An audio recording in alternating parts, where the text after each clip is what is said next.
উদ্ধার কাজও অনেকটাই সম্পন্ন হয়েছে। আহতদের তড়িঘড়ি নিয়ে আসা হয়েছে উত্তরবঙ্গ মেডিকেল কলেজ হাসপাতালে। কাঞ্চনজঙ্ঘা এক্সপ্রেস দুর্ঘটনায় মৃতের সংখ্যা বেড়ে হয়েছে নয়, তবে মৃতের সংখ্যা আরও বাড়তে পারে বলেই মনে করা হচ্ছে। এদিকে আহতদের দেখতে হাসপাতালে এসে পৌঁছান বালুরঘাটের সাংসদ তথা কেন্দ্রের প্রতিমন্ত্রী সুকান্ত মজুমদার। এদিন ক্যামেরার মুখোমুখি হয়ে আহতদের পাশে থাকার আশ্বাস দিয়েও একই সঙ্গে রাজ্যের মুখ্যমন্ত্রীর বক্তব্যকে সমর্থন না করে কটাক্ষ করেন তিনি মুখ্যমন্ত্রীর সময় থাকাকালীন, অর্থাৎ মুখ্যমন্ত্রী রেলমন্ত্রী থাকাকালীন সময়ে রেলের নানান গাফিলতির কথা তুলে সংবাদ মাধ্যমের সামনে দ্ব্যর্থ ভাষায় আক্রমণ করেন।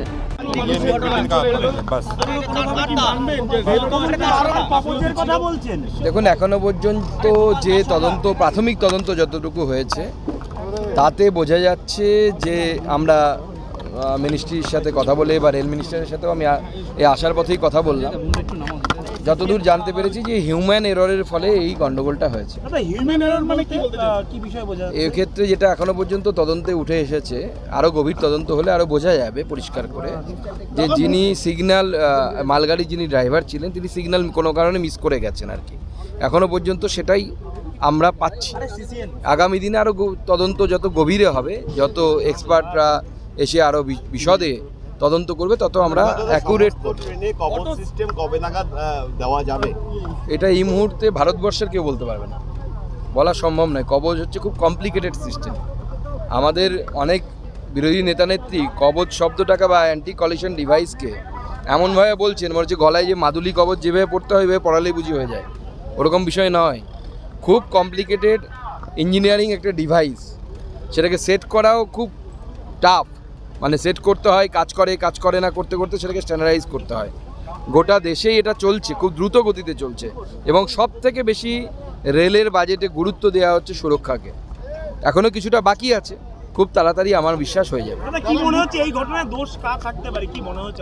দেখুন, এবার দোষ হয় না। যিনি হয়তো ড্রাইভার ছিলেন তিনি সিগন্যাল মিস করে থাকলে পরে কোনো কারণে হয়তো তিনি এমনি তো সিগন্যাল মিস করবেন না, ইচ্ছে করে তো মিস করবেন না।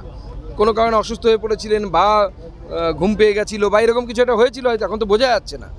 আমার মনে হয় তদন্ত হোক, আরও বিশদে তদন্ত হলে আমরা বিষয়টি জানতে পারবো। মমতা বন্দ্যোপাধ্যায় তিনি বলছেন আজকে তিনি আহতদের সঙ্গে দেখা করতে গিয়ে তিনি যেটা জানাচ্ছেন, তিনি যখন রেল মিনিস্টার ছিলেন 2 থেকে 3টে বড় বড় এরকম মেজর অ্যাক্সিডেন্ট তিনি দেখেছেন, কিন্তু সেই ক্ষেত্রে তিনি ব্যবস্থা করেছিলেন এই অ্যান্টি কলিশন ডিভাইসের। সেই ব্যবস্থা কোথায়? ওনাকেই তো আমরা জিজ্ঞেস করা উচিত যে উনি রেলমন্ত্রী থাকা অবস্থায় কতগুলো রুটে কত সংখ্যায় অ্যান্টি কলিশন ডিভাইস লেগেছিল, জিজ্ঞেস করুন না। বা আপনার আরটিআই করে তথ্য বের করুন। আর এখন কতগুলো জায়গায় অ্যান্টি কলিশন ডিভাইস আছে? ওনারা মানে বন্দে ভারত এক্সপ্রেস চলতো, কিছুই ছিল না। ওনার পরে যিনি মন্ত্রী হয়েছিলেন ওনার দল থেকে, তিনি বলেছিলেন আমি রেলকে আইসিইউ থেকে বেরি করে আনার ব্যবস্থা করছি। এটা ওনার দলের যিনি মন্ত্রী হয়েছিলেন, ওনার পরবর্তী সময়ে রেলমন্ত্রী, তার বক্তব্য। তিনি তৃণমূল কংগ্রেসেই ছিলেন তখন, এখন হয়তো নেই, কিন্তু তিনি বক্তব্য রেখেছিলেন যে আমি এই রেলকে আইসিইউ থেকে বের করে আনার ব্যবস্থা করছি। তিনি বলছেন রেলের যে বাজেট, সেই বাজেট এখন সেইভাবে হচ্ছে না, কেন? সম্পূর্ণ মিথ্যে কথা বা ভুল কথা বলা ভালো। মুখ্যমন্ত্রী তো মিথ্যে কথা বলতে আমাদের লজ্জা লাগে। উনি মিথ্যে কথাই বলছেন, কিন্তু আমাদেরকে বলতে হয় যে ভুল বলছেন। রেলের বাজেট হয় মেন বাজেটের সাথে হয়, আলাদা করে রেল বাজেট হয় না। কারণ রেল বাজেট মানে আগে ছিল মমতা বন্দ্যোপাধ্যায়ের রেলমন্ত্রী থাকাকালীন রেল বাজেটের যে মমতা বন্দ্যোপাধ্যায়ের বক্তব্য আছে দেখবেন, তাহলেই বুঝতে পারবেন যে কেন রেল বাজেট আলাদা করে হয় না। ওনাকে পাশ থেকে কেউ টিজ করছে, উনি বলছে এই বহুত দিয়া হয়, চুপ করো।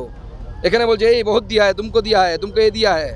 কমেডি শো হতো, তো এগুলো বন্ধ হওয়াই দরকার।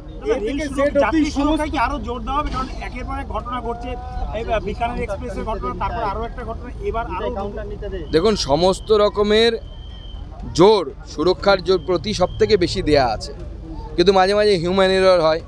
একটা এত বড় সিস্টেম, সেই সিস্টেম রান করছে বহু বছর ধরে। প্রথমবার রেল আইআইটিকে ব্যবহার করে ট্র্যাকের যে সুরক্ষা সেই জন্য ব্যবস্থা করেছে। আগে ট্র্যাকে ফাটল নিয়মিত খবর ছিল, আপনারাও দেখাতেন। এখন আপনারাই বলুন লাস্ট ক মাস আগে দেখিয়েছেন ট্র্যাকে ফাটল হয় না এখন। তো একটা একটা করে সমস্যার সমাধান হচ্ছে। ব্রিটিশ আমলের তৈরি এই রেল, অনেক রেলপথ ব্রিটিশ আমলের সময় হয়েছিল। মুখ্যমন্ত্রী বলছেন তিনি রেলের A to Z তিনি জানেন, তার সময় রেলের অনেকগুলো স্টেশন হয়েছে, মেট্রো স্টেশন হয়েছে। দেখুন, আমার মনে হয় রেলমন্ত্রী বর্তমান যিনি রেলমন্ত্রী আছেন তিনি আইআইটি পাস আউট, সম্ভবত মেকানিক্যাল ইঞ্জিনিয়ার, এমবিএ করেছেন বিদেশ থেকে, আইএএস অফিসার ছিলেন। এরপরে যদি মুখ্যমন্ত্রী বলেন যে উনি সব রেলের জানেন, তাহলে তো আইআইটির প্রফেসরদের আত্মহত্যা করা উচিত। 2020 তার যে ভিশন ছিল সেখানে তিনি সমস্ত কিছুর জন্য টাকা অ্যালটমেন্ট করতে পেরেছিলেন। তার দাবি দেখুন, আমি দেখেছিলাম, আমি যখন স্টুডেন্ট ছিলাম, আমার বালুরঘাট স্টেশনে, আমি নিজের অভিজ্ঞতাটাই বলছি, আমার নিজের জায়গার একটা বড় দেয়াল করে তাতে অনেকগুলো শিলা লাগানো ছিল, এই প্রকল্প এই প্রকল্প, রেল মাছ ধরবে, রেল সাপ মারবে, ব্যাং মারবে থেকে শুরু করে রেল হসপিটাল করবে, রেল খেলবে, রেল অলিম্পিক করবে, সমস্ত কিছু করবে। এরকম রেল তো ভারতবর্ষে কেন পৃথিবীতে কোথাও নেই। ওনার কোনো পয়সা বাজেটে ছিল না, এমনকি বাজেটে কোনো পয়সা দেননি। এমনকি এই মুহূর্তে পশ্চিমবঙ্গের মেট্রো রেল একমাত্র মেট্রো রেল ভারতবর্ষের, যেটা সম্পূর্ণভাবে কেন্দ্র সরকারের টাকায় তৈরি হচ্ছে। এটা আমাদের পশ্চিমবঙ্গবাসীর জন্য লজ্জা। অন্যান্য সব রাজ্যে এমনকি যোগীর উত্তরপ্রদেশে, খুব বাজে উত্তরপ্রদেশ যাকে মুখ্যমন্ত্রী বলেন, সেই উত্তরপ্রদেশে মেট্রো রেলের 60-40 ভাগ আছে। অর্থাৎ 100 টাকা খরচ হলে 60 টাকা রেল দিলে 40 টাকা উত্তরপ্রদেশ সরকার দেয়, কোনো কোনো ক্ষেত্রে রাজ্য সরকার আরও বেশি দেয়।